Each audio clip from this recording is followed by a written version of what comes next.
Bismillahirrahmanirrahim. Assalamualaikum warahmatullahi wabarakatuh. Waalaikumsalam. Allahumma sholli ala Sayyidina Muhammad wa ala ali Sayyidina Muhammad kama sholaita ala Sayyidina Ibrahim wa ala ali Sayyidina Ibrahim bil alamin innaka Hamidum Majid.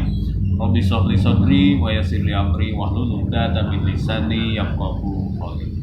La ilaha illallah wahdahu la syarikalah, lahul mulku wa lahul hamdu wa yumiitu wa huwa ala kulli syai'in qadir. Bapak Ibu Darama, sehat berkah. Kenapa sehat berkah? Ada sehat yang tidak berkah. Kalau sehat berkah itu sehatnya mendatangkan kebaikan. Kalau sehat yang tidak berkah, sehat yang mendatangkan kemaksiatan. Jadi kalau ada kata rezeki yang berkah, rezekinya mendatangkan kebaikan. Usia yang berkah, usia itu mendatangkan kebaikan. Alhamdulillah di hari yang sungguh dingin ini ada hujan gerimis, rada tiris, tapi insya Allah semua kita optimis. Mudah-mudahan optimis kita meraih ridho ilahi. Amin ya rabbal alamin. Bapak Ibu yang dirahmati Allah, kita lanjutkan lagi kajian kita, bahasan kita terkait dengan beberapa tema yang mudah-mudahan apa yang dibahas, apa yang didengar oleh kita menjadikan wasilah bagi kita untuk semakin baik. Hari ini harus lebih baik daripada hari kemarin. Hari esok harus lebih baik daripada hari ini. Hari ini insya Allah dapat ilmunya, dan hari ini juga bisa ditunaikan, diamalkan ilmunya, sehingga tambah ilmu, tambah amal, tambah iman. Insya Allah. Kita niatkan bismillahi tawakkaltu 'alallah la haula wala quwata illa billah. Doa sebelum mencari ilmu apa, Pak? Doa mencari ilmu? Bismillahirrahmanirrahim. Robbi zidni ilman warzuqni fahman. Berikan kepada kami ilmu dan berikan pemahaman atas ilmu itu. Insya Allah. Bapak Ibu yang dirahmati Allah, kita berada di bulan naon, Pak? Rajab. Sakedap deui Sya'ban, sakedap deui Ramadan. Ada doa yang populer, Pak. Ada doa yang populer dalam mengisi bulan Rajab, bulan Sya'ban sampai menjelang Ramadan. Apa doanya, Pak? Masih arah remote? Allahumma barik lana fi Rajaba wa Sya'bana wa balighna Ramadan. Aya oge Allahumma barik lana fi Rajaba wa barik lana fi Ramadan. Sami wae nya Pak ya. Sami wae. Insyaallah kalau ini didawamkan oleh kita di 3 bulan mulia ini, Rajab, Sya'ban, Ramadan, insyaallah kita menikmati keberkahan dari bulan-bulan ini. Apa buktinya keberkahan bisa dinikmati oleh kita di 3 bulan utama itu? Insya Allah kalau kita diniatkan lillahi ta'ala, mencari ridho Allah, semua hal yang kita lihat, semua hal yang kita dengar, semua hal yang kita kerjakan dan lakukan, bahkan semua lisan, semuanya terbimbing menuju ridhonya Allah. Punten Pak, Bapak, Ibu, sadayana calik di dia sakedap, kira-kira ridho Allah tuh Pak? Allah ridho tuh Pak? Sangat ridho. Bahkan malaikat mendoakan kepada siapapun yang duduk berlama-lama di majelis ilmu, doanya sudah kita tahu. Ampuni dia ya Allah, rahmati dia ya Allah. Maka doa malaikat insya Allah terkabul, dan kita dapat pengampunan, dapat rahmatnya Allah. Amin ya robbal alamin. Bapak Ibu, ada sebuah peristiwa yang harus menjadi tolak ukur keimanan bagi kita di bulan ini, yakni tatkala baginda Rasul diperjalankan dalam Isra wal Mi'raj. Otak manusia yang mana yang bisa mengukur secara logika perjalanan Isra wal Mi'raj? Tidak ada yang bisa mengukur bahwa itu secara logika ya, tapi diukurnya harus dengan rasa iman yang ada dalam diri kita. Bagaimana mungkin logika kita mengiyakan perjalanan baginda Rasul dari Isra wal Mi'raj sampai ke langit ketujuh katanya, ke Sidratul Muntaha, bahwa di situ dapat tugas yang begitu luar biasa dan sampai hari ini kita amalkan dari yang tugas walhasil dari Isra wal Mi'raj. Maknanya apa? Kalau kita mengimani apa yang menjadi peristiwa yang terjadi pada baginda Rasul, maka tentunya sebagai orang mukmin yang beriman, kita akan mengamalkan apa oleh-olehnya, yakni sholat 5 waktu. Sholat 5 waktu diberikan dan diperintahkan pada peristiwa Isra wal Mi'raj. Dalam semalam perjalanan, yang perjalanannya begitu jauh, tapi begitu luar biasa nyampe. Tidak ada logika yang bisa mengukur bahwa logika kita mengiyakan. Tapi yang mengiyakannya adalah keimanan kita. Peristiwa itu adalah peristiwa keimanan dan menguji keimanan kita. Alhamdulillah, pelajarannya nyampe kepada kita, risalahnya nyampe kepada kita, dan syariatnya nyampe kepada kita untuk kita amalkan. Terbukti kita mengamalkan sholat subuh, sholat duhur, sholat asar, sholat maghrib, sholat isya. 5 waktu inilah yang diberikan kepada kita sebagai bentuk orang Islam yang beriman. Ada orang Islam tapi tidak beriman. Apa buktinya? Tidak melaksanakan yang 5 waktu ini. Bahkan ada yang melaksanakan tapi diancam oleh Allah, fawailul lil musholin. Jadi ngan saukur ngalaksanakeun, atanapi pura-pura ngalaksanakeun. Tidak melihat rukunnya bagaimana, tidak melihat syaratnya bagaimana, sehingga sholatna ngan saukur asal sholat. Tiasa jantan acukna rapi, sarungna bersih, nganggo parfum supados sengit, berangkat ke masjid tapi tidak tartil dalam bacaannya, tidak tu'maninah dalam sholatnya. Mangga wilujeng balura. Sehingga dalam sebuah peristiwa atau sebuah kisah disebutkan ketika baginda Rasul sedang duduk di masjid, ada seseorang yang sholat. Lalu setelah beres sholat seorang itu, maka baginda Rasul menyuruh kembali, sholat lagi engkau. Maka dia sholat lagi. Lalu sudah beres, oleh Rasul ditegur lagi, sholat lagi engkau belum sholat. Padahal sudah sholat dua kali. Tatkala ketiga kalinya disuruh lagi sholat begitu, lalu dia menjawab, saya hanya bisa seperti ini wahai baginda Rasul. Bagaimana sholat yang baik, yang benar?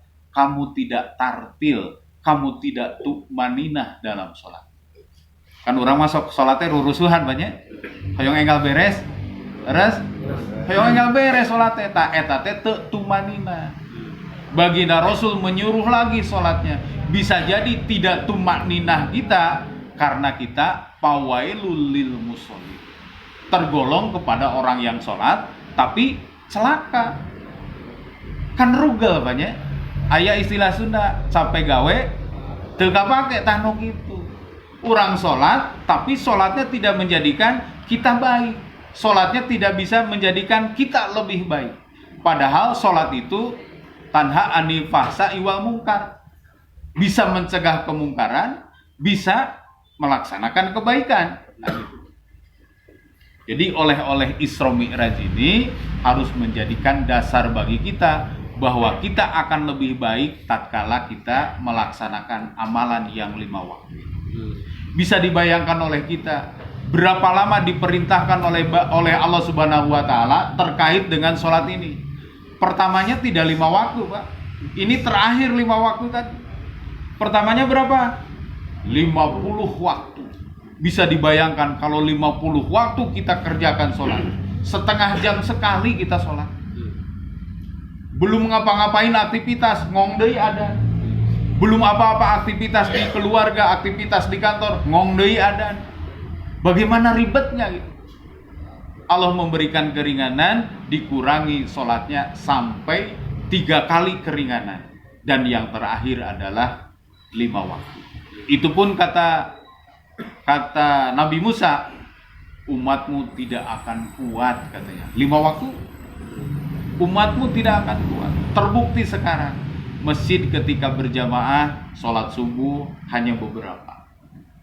Sholat asar hanya beberapa. Sholat isya hanya beberapa, padahal penduduk di situ mayoritas agama Islam.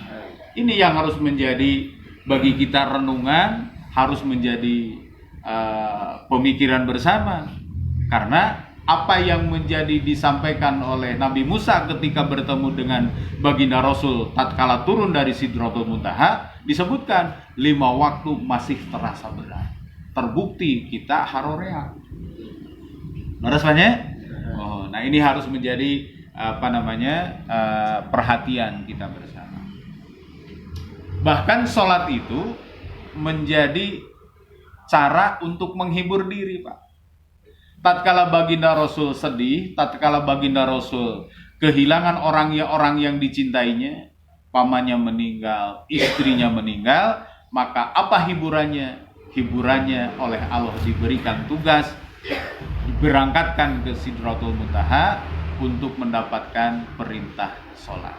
Makanya kalau Rasul wahyu belum turun, merasa gundah gulana, apa yang dilakukan oleh baginda Rasul? Bukan tamasya, refreshingnya baginda Rasul itu adalah sholat. Tatkala hati tidak tenang, tatkala hati gundah gulana, maka kita lakukan sholat. Cukup dengan 2 rakaat, maka insya Allah hati kita menjadi tenang. Kan yang kita cari ketenangan hati banyak, ketenangan hati, ketenangan jiwa, bukan seueur artos, dan seueur kabuktosan. Yang banyak uang melimpah harta, hatinya tidak tenang. Seueur nu kitu. Bahkan banyak kejadian, saking melimpahnya harta, dia kebingungan. Saking melimpahnya kekayaan, dia kebingungan, dia stres, bahkan banyak yang bunuh diri. Jadi apa artinya? Apa yang kita kejar? Apakah harta atau ketenangan jiwa? Yang kita kejar adalah harta sekaligus ketenangan jiwa. Jangan sampai harta melalaikan. Ada dalam sebuah ayat, hati-hati dengan harta dan hati-hati dengan anak.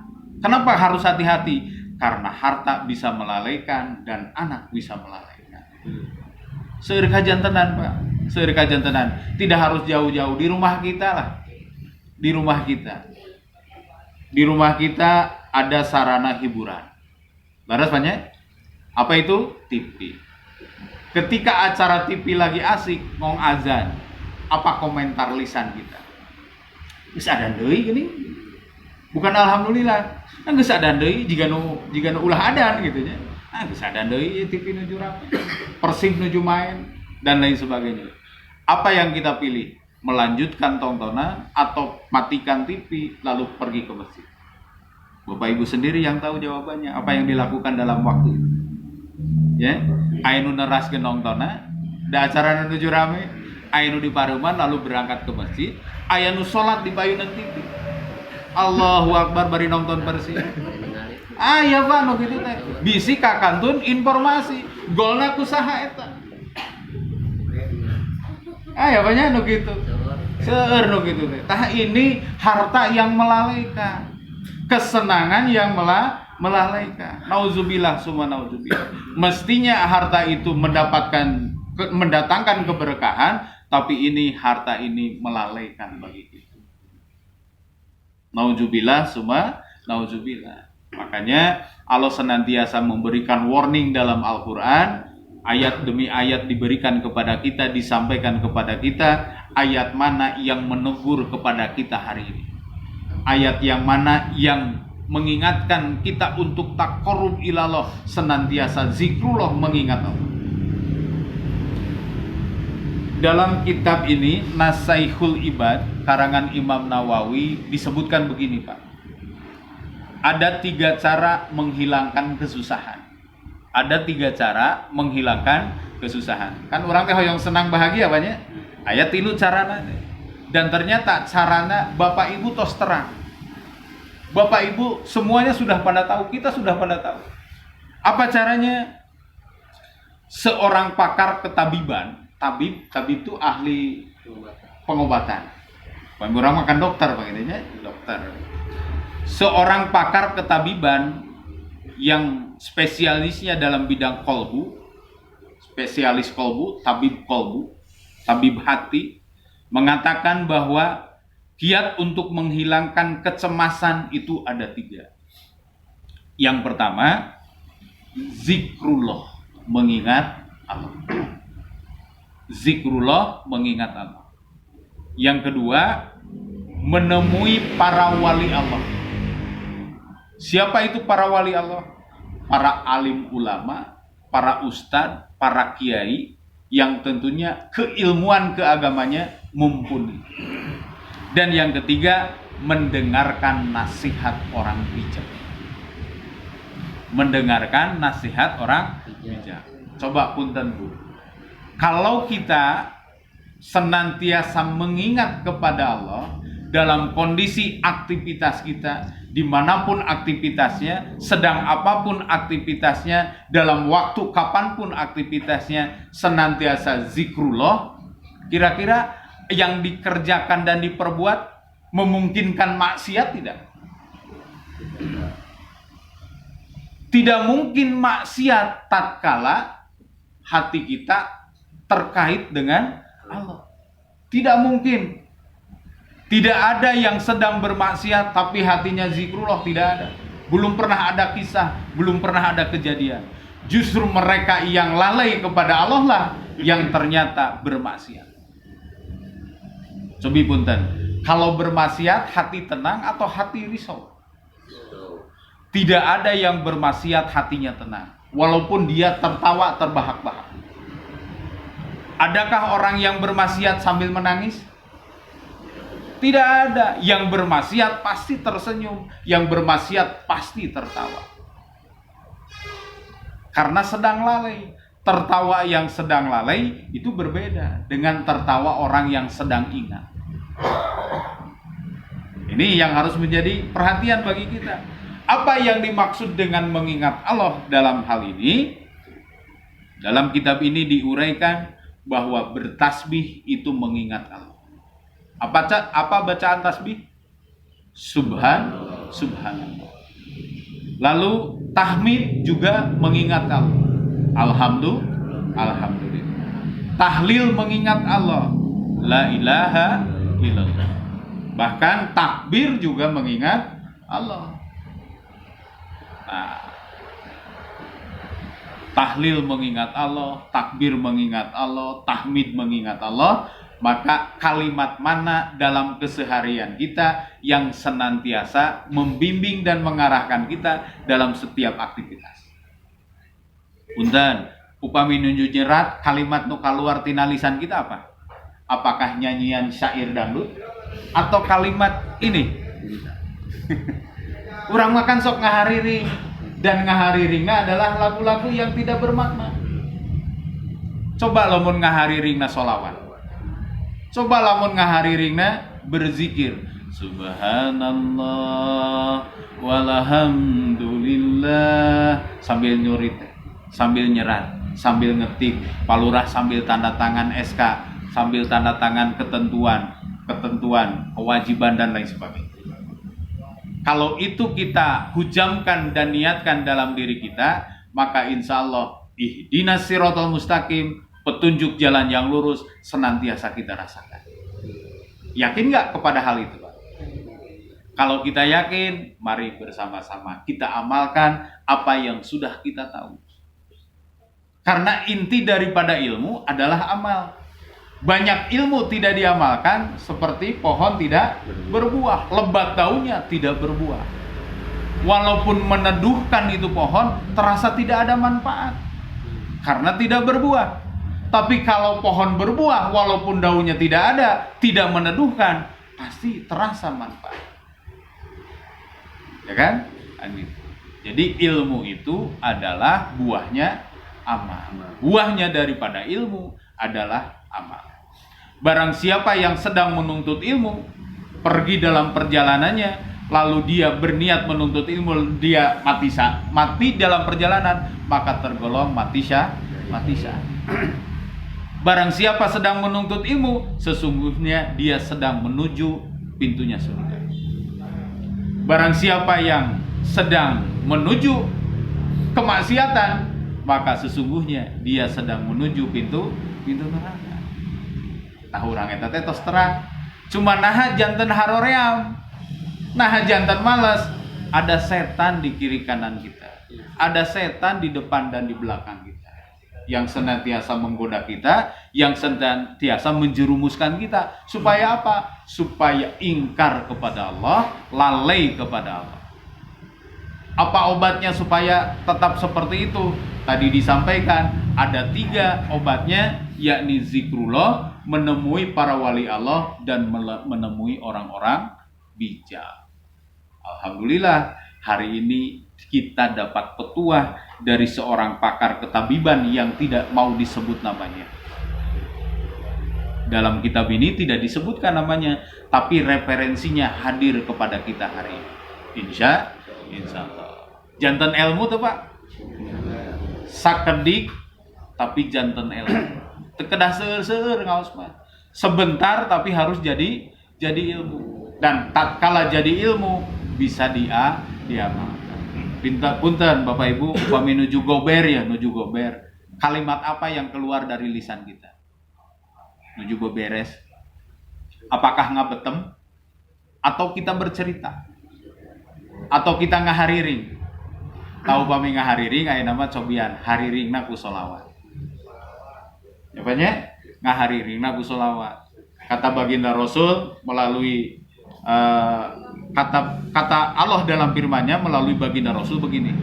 Barang siapa yang bersolawat kepadaku 1 kali, Allah bersolawat untuknya 10 kali.